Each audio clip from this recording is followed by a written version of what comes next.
Bem, pessoal, dando um upgrade aí na nossa primeira lei da termodinâmica, pessoal, um assunto pouco cobrado, mas quando cai, a maioria do pessoal não faz nem ideia do que se trata, é o que nós chamamos de relação de Mayer, pessoal.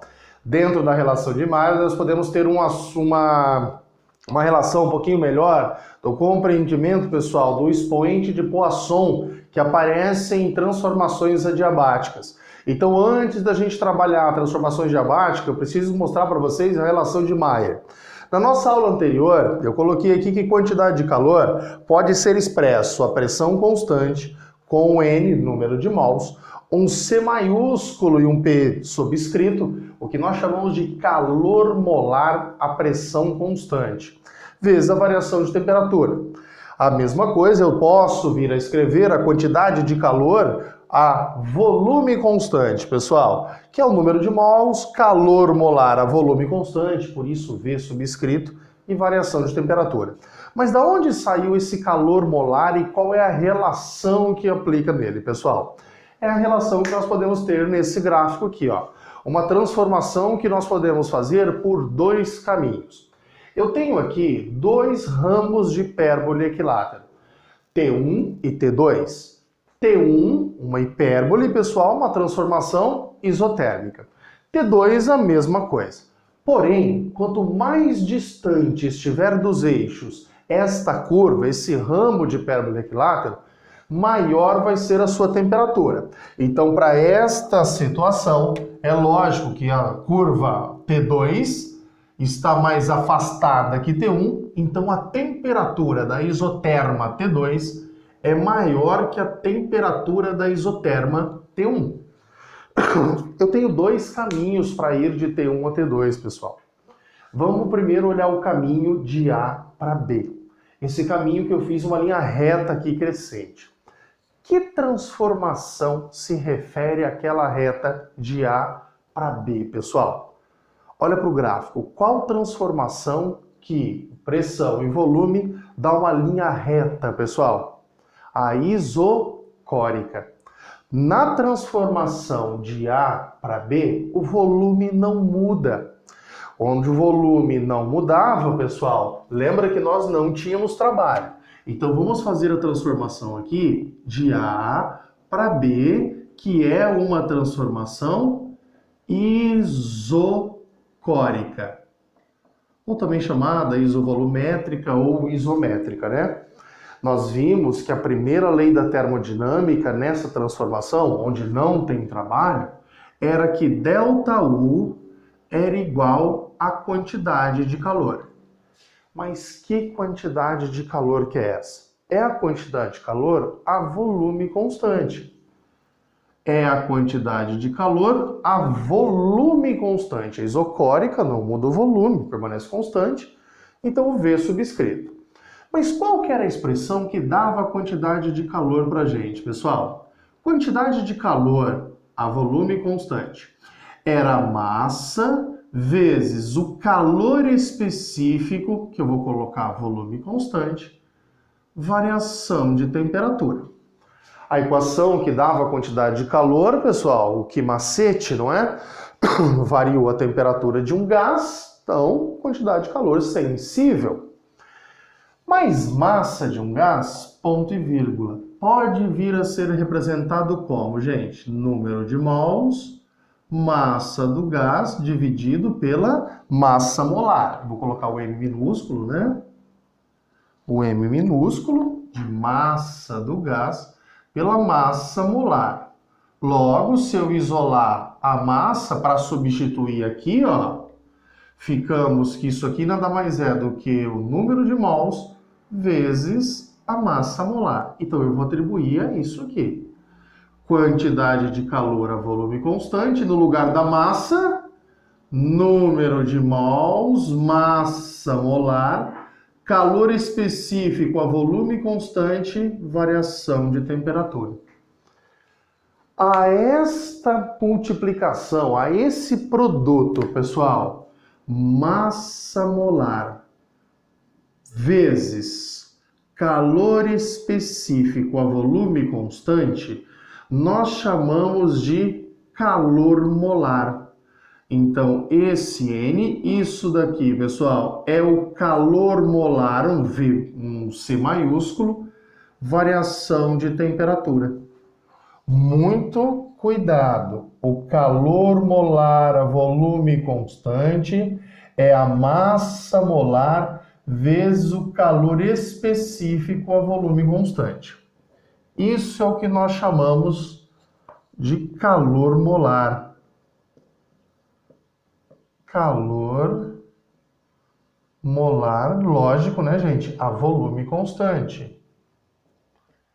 Ó, volume CTE, constante.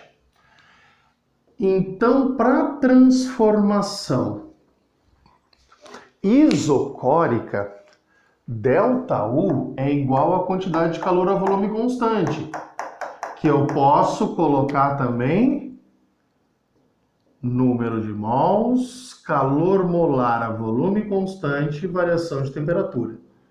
Marcos do céu, quando que eu vou usar isso daqui, Marcos? Em todos os exercícios que aparecer essa expressão calor molar. O calor molar, pessoal, vai ser utilizado em situações em que ele troca a massa do gás pelo produto número de mols vezes massa molar, ou seja, o calor molar a volume constante. Isso de A para B, onde é uma transformação isocórica. Olha como ocorre situação diferente para a mesma transformação. Só que agora indo do caminho de A para C. Eu também realizei aqui, pessoal, uma mudança de temperatura, né, de A para C, caiu em outra isotérmica, mas realizando outra transformação. De A para C, gente, qual transformação que é agora? De A para C é uma isobárica. Agora a pressão é constante. Então vai ter uma situação um pouquinho diferente. E olha qual vai ser a situação um pouquinho diferente. Agora, de A para C, nós vamos realizar a mesma mudança de temperatura, a mesma variação de energia interna, né? Que mudando de temperatura de uma para outra, lembra que variação de energia interna só depende da variação de temperatura. Independe do caminho que a gente faz. Então, nessa situação, ΔU é igual a quantidade de calor a volume constante, N calor molar ΔT. Mas e para essa outra transformação? A transformação isobárica. Na transformação isobárica, nós vimos que, pessoal, ΔU é quantidade de calor menos o trabalho. Lembra que na isobárica permanece as três variáveis da primeira lei de termodinâmica? Então aqui o ΔU é isso menos isso. Lá o ΔU é igual à quantidade de calor, pessoal. Aqui só acontece a pressão constante. Porque se a pressão não varia, nenhuma dessas três variáveis depende da variação de pressão. Então nós também temos trabalho. Logo eu vou pensar na quantidade de calor, no que macete, igual eu pensei aqui. Ó, quantidade de calor, esse QP, é o produto entre a massa, calor específico do gás, a pressão constante agora, variação de temperatura. Raciocínio análogo, pessoal. No lugar de massa, vou substituir por número de mols vezes massa molar, igual tinha feito na situação anterior. Ficamos que quantidade de calor a pressão constante é o número de mols, massa molar, calor específico a pressão constante, variação de temperatura. E quem é o produto? Massa molar vezes calor específico a pressão constante é o nosso calor molar. Só que agora a pressão constante. Número de mols, calor molar a pressão constante, variação de temperatura. Olha qual quantidade de calor a gente se refere para essa transformação, pessoal. Sendo assim, deixa eu colocar aqui, né? Calor molar a pressão constante é a massa molar vezes o calor específico do gás a pressão constante. Então ficamos calor molar a pressão agora constante. Pressão constante. É lógico que o calor molar a pressão constante assume um valor maior que o calor molar a volume constante, pessoal. Então nós podemos ter essa relação, onde chegamos na relação de Mayer. Deixa eu passar aqui do lado de cá.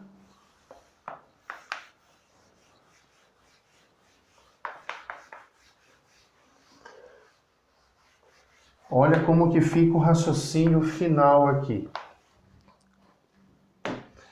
Eu sei que para a transformação isobárica de A para C, quantidade de variação de energia interna é quantidade de calor a pressão constante menos o trabalho. Então eu vou seguir esse raciocínio ali, pessoal. Um asterisco aqui, um asterisco aqui. Ficamos que ΔU é igual à quantidade de calor à pressão constante menos o trabalho. Mas eu não posso ir para o mesmo lugar por dois caminhos diferentes? Não posso fazer uma transformação, pessoal, em que eu mudo de uma isoterma para outra por dois caminhos? No lugar de ΔU, eu posso colocar quem? Quantidade de calor a volume constante. Ah, então esse ΔU, seguindo dessa transformação, eu posso substituir por quantidade de calor a volume constante. Essa fórmula você pode usar, pessoal, para achar ΔU também, tá? Além de 3 meios de NR ΔT, se o exercício envolver calor molar, você pode ir nessa expressão. Então ficamos quantidade de calor a pressão constante menos o trabalho. Ó, só troquei o ΔU por quantidade de calor a volume constante. Se eu isolar isso, ficamos que quantidade de calor a pressão constante menos quantidade de calor a volume constante é igual ao trabalho. Está menos, foi para lá mais, está mais, vem para cá menos. Ó. Mas agora a gente finaliza a relação de Mayer. Quem que é a quantidade de calor a pressão constante, pessoal?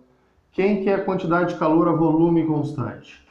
Ficamos então que isso daqui é N, calor molar a pressão constante, variação de temperatura, menos número de mols, calor molar a volume constante, variação de temperatura, igual ao trabalho, que é P ΔV.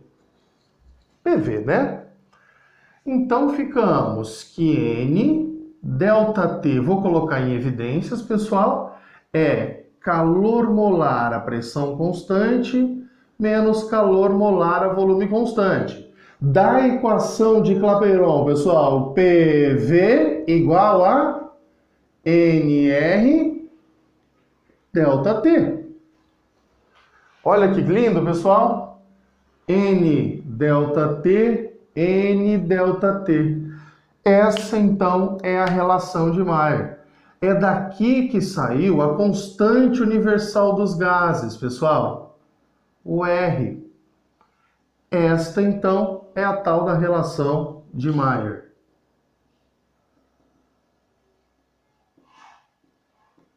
Relação de Mayer. Onde ficamos que o nosso R pode admitir o valor 8,31 joules dividido por mol vezes Kelvin, ou ainda 0,082 atmosfera vezes litro mol vezes Kelvin, ou aproximadamente, quando ele usa a relação de Mayer, pessoal, a quantidade de calor ele adora colocar em calorias, tá?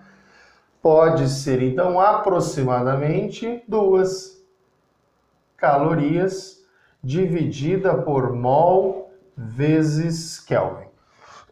Pessoal, aqui então nós ficamos na relação de Mayer, que mostra para vocês como que a gente pode fazer uma transformação, uma mudança de estado de uma temperatura para outra por 2 caminhos, ou por uma isocórica ou por uma isobárica. Em ambas as situações, a quantidade de calor fornecida é diferente. Então a gente chega no que nós chamamos de constante universal dos gases, a relação de Mayer, tá? Nós vamos aplicar a relação de Mayer, pessoal, em transformação adiabática, tá? Já já a gente se vê. Até mais!